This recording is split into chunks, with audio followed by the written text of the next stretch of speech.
Hey everybody, my name is Travis, this is Travis Pack Pulls, and we're back with an HGA reselling video, basically comparing the pricing of reselling HGA slabs as compared to PSA, BGS, SGC, and HGA. So basically what I did is I took the three major sports and I grabbed two cards that I think sold the most of the same type. So if there was a couple of the same exact card, then I tried to, or at least like I wanted to try for three. They didn't always happen. You'll see that. I basically would grab those last three sales, average them out, and that would be the average sale for those cards. I did that for BGS, I did that for PSA, and I did that for SGC as well as HGA. So we're going to go through all of those, and we'll take a look and kind of get an idea of what we're looking at resale value and how they compare to those guys, and if it's worth it to go that route. Again, if for a lot of things with HGA, if you really enjoy their slabs, I think a lot of it has to do with PCing those. Because they think, in my opinion, they look better in my collection if they're in that slab than they do in, say, a PSA or a BGS slab. Definitely an SGC slab. I think SGC slabs are just hideous. So that's my opinion. Obviously, other people have different opinions. But yeah, so a couple things before we jump into this. If you guys are not subscribed, please subscribe. I do appreciate it. Really enjoying, all the new people that subscribed just over my last HGA video. That was great. Like the video. It helps the channel a lot. So now that that's all out of the way, there's a couple things I do want to talk about HGA, things that I think they need to improve on if they're going to succeed in this, market. One, they need to get a pop report out. Holy cow, where's the pop report? We need to know how many of each one of these things was out there. How many 9.5s is out of a card? How many 7s are out of a card? If every card you send in of a Luis Robert is going to come back as a 9.5, we need to know how many of them are out there, So pop reports, gotta have them. Need them bad. Second, they switched up their system to a queue system. So now you're going to get in there and you're going to be like put into it. You get in there 15 minutes before you get put in line. If you're eligible, then you'll be able to submit cards. You can still only submit up to 20, but now there's a queue system. Apparently a lot of people are having issues with it. It's not working like it's supposed to. So just a heads up, that's the new way they're doing it. Same times as last week when I noted, but yeah, queue system now.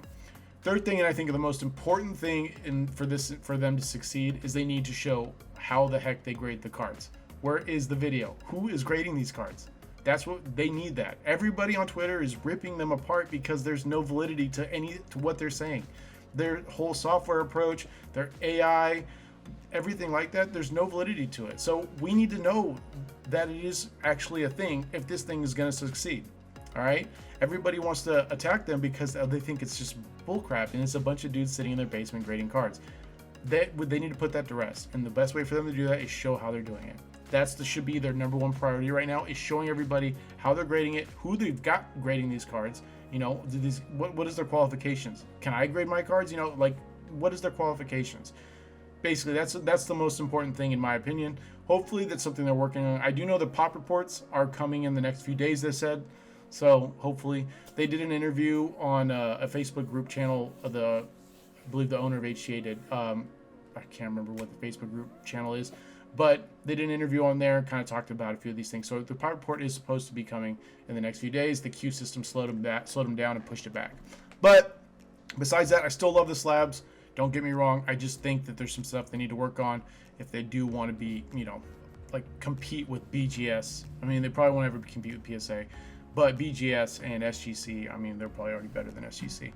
So, all right, let's go ahead and jump into this. I'll show you guys exactly what I have collected. It's a very, very amateur Excel spreadsheet that I set up. So it's not like it's gorgeous or anything, but it should kind of give you an idea of what I was going for, hopefully. All right, so here we go.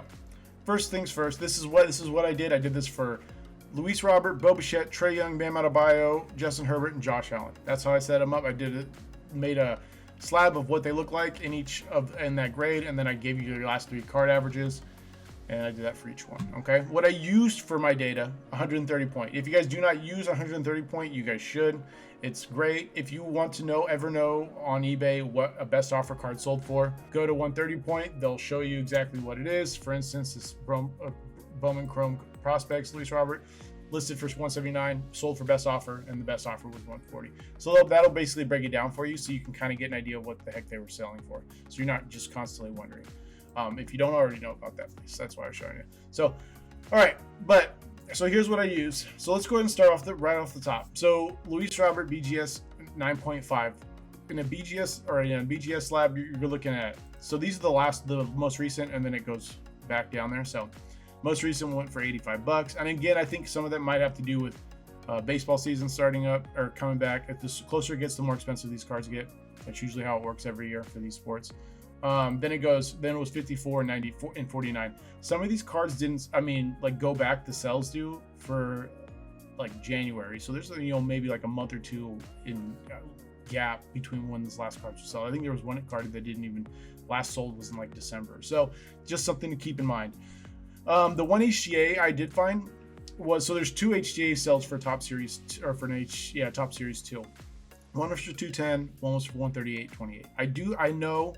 I found out that the first HGA sale did not get paid for. So that 210 card was a bit up and then never paid for.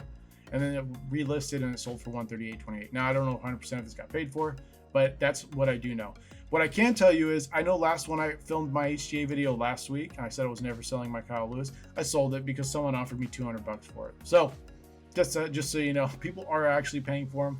I did sell mine for $200. So there you go. Let's move on to SGC. SGC, like, holy cow, $9.5, $38, $28, and $48. All I can see from SGC is if you like the card and you look at it, if you like it and you want a card and you want it to grade well, get an SGC slab, crack it open, send it to your preferred grading company, because holy cow, like, these cards are nothing. And they're going to at least come pretty close to gem. So, and SGC does have a pretty good reputation as far as how they grade. So they're not like screwing around with the grades. And then lastly, PSA. So right now we have one data point to go off of for HGA, and that is 138.28 against these PSAs. And it's like right on there. Their average for the last three, 135.06, compared to $38 for SGC 9.5, $62 for BGS. Like, wow. This is insane. This right here, to me, I know I'm supposed to be doing HGA stuff, but this is insane to me. What is this? $100 difference between the PSA label and the SGC label. I know SGC and BGS and HGA all do 10s, but they're basically their 9.5s or PSA 10s. That's usually how PSA grades. They give out 10s like it's nothing. So if you get one of those 9.5s, you can almost assuredly expect sending to PSA, you'll get a 10. So that's just a heads up. But yeah, insane, just crazy. Now, if we come over here, let's just do Luis Robert HGA and see what pops up.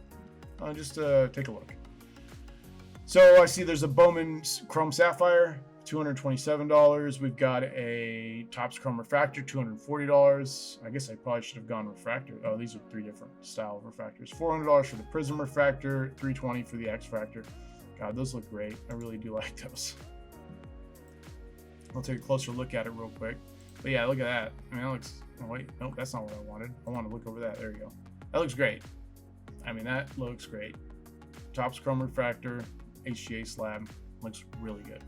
So that one sold for quite a bit. And then you'll see a bunch of Topps Chrome Refractors. I guess that's where I should have gone instead of Series 2. But you can kind of go 180, 250, 325. And then what is the other refractor? 240, I believe. Yeah, so 240. There's your average out. And that's the Topps Chrome Refractor. Let's go look at the top Luis Robert PSA 10 Topps Chrome Refractor and kind of get an idea of what we're looking at. So what was the lowest one, I think? I'll take a look here in a sec. But PSA 10 Topps Chrome Refractor, so that's just a regular Topps Chrome, $199. That's really good.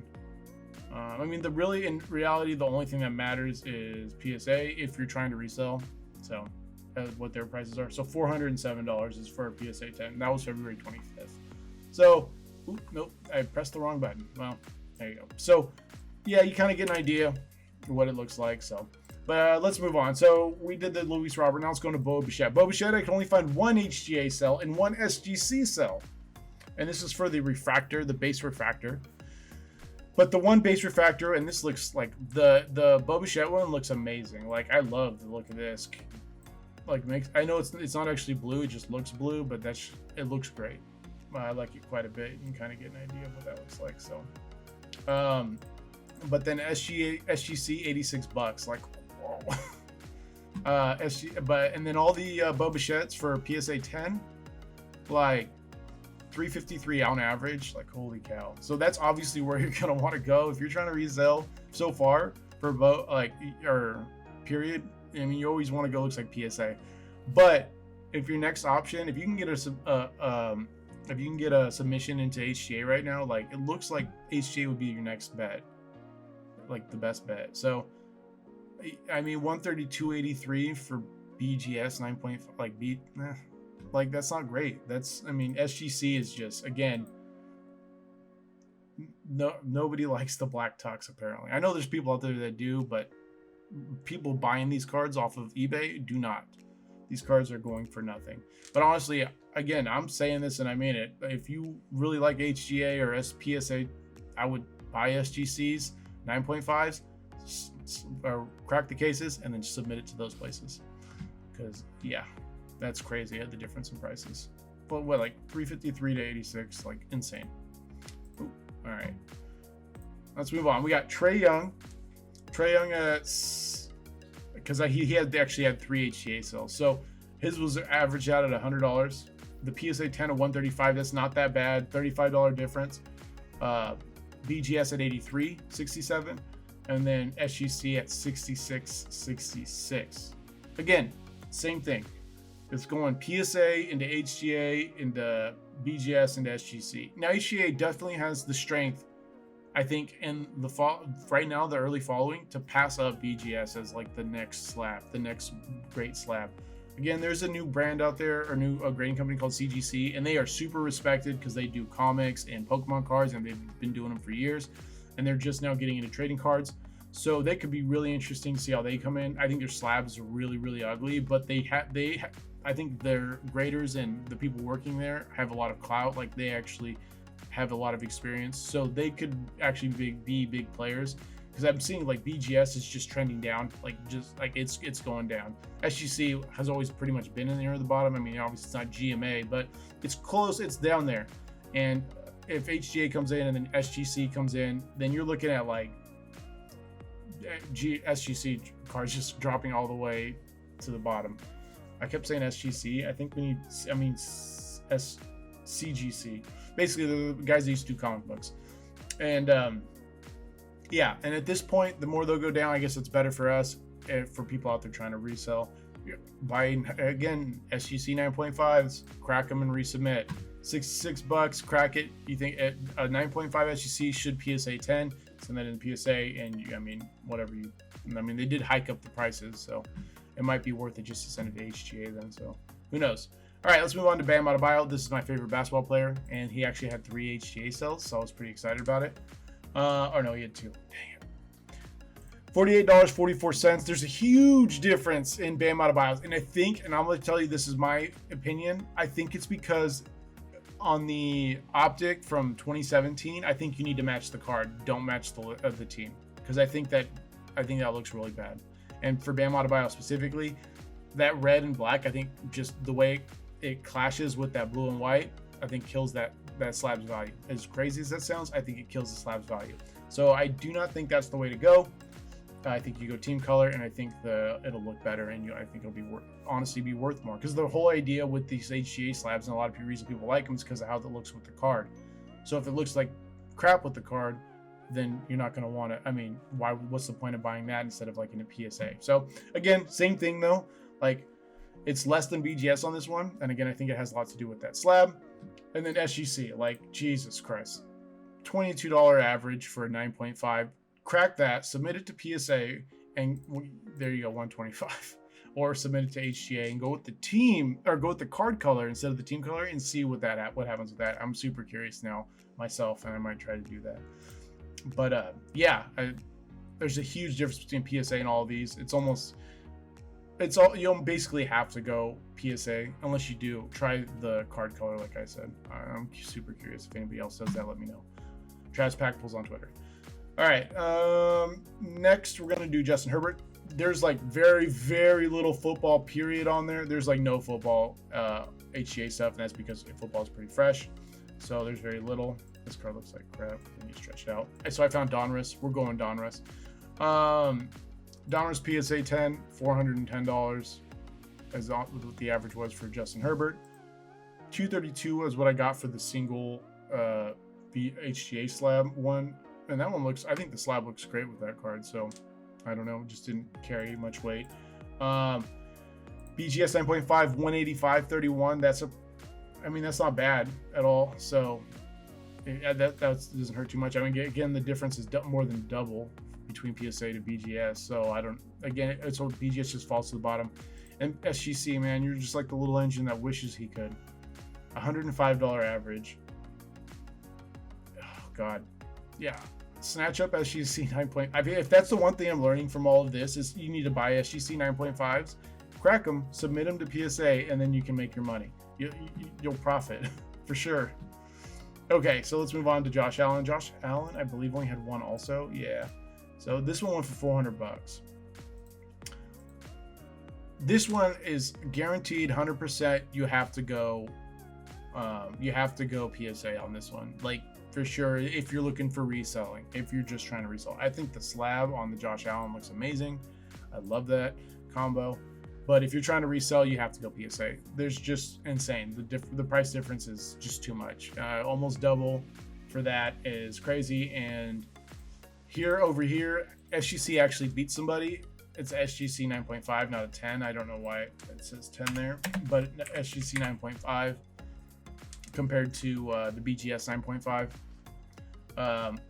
I'm surprised, but that's just how far Josh Allen's fallen. But again, some of these prices are like December. So these, I'm almost sure, if I remember correctly, these were December pricings. So, and then because he kind of blew up and he was big, went to the playoffs, all that fun stuff, and then there's huge jumps in his value right here. And for those guys, that's why there's such a big gap between those two cards. Whereas opposed to this one, because these ones are all resold recently, because more people are slabbing PSA than any of these other guys. So, but yeah, super interesting stuff. That is pretty much it. I just wanted to run through, kind of look and show you guys what I picked up on when I was going through it, researching myself, because I was super curious, like, what is the long-term, value, resale value on some of these? Am I losing a lot of money by not subbing PSA? Which I am, if I go HGA over PSA. But I mean, in the end, I think a lot of the big benefit of going HGA over PSA is the fact that is the slab. I mean, you want that slab because it looks great, and I think that would look great. Or the idea is you keep them there. Now, if you decide you get a slab because you looks great, like I did with Kyle Lewis, and you're like, okay, cool, and then somebody is willing to pay for the slab, and you want, I don't think you can go wrong with HGA if your secondary choice. BGS is a third, and then SGC is at the very, very bottom. SGC is the slabs you buy to crack to send to somewhere else, unless you are a fan of the black tux. So, but yeah, I thought hopefully that was a little bit helpful, a little bit insightful at least. You guys can kind of see what I've been looking at over this last week, kind of keeping tabs of. So it was a lot of fun going through all that stuff, I'm gonna be honest, and not a lot of fun making that thing, but that Excel sheet, but it was fun like researching this stuff, and hopefully, yeah, you guys can get something out of it. But I do appreciate everybody that watched, and I'll see you guys next time.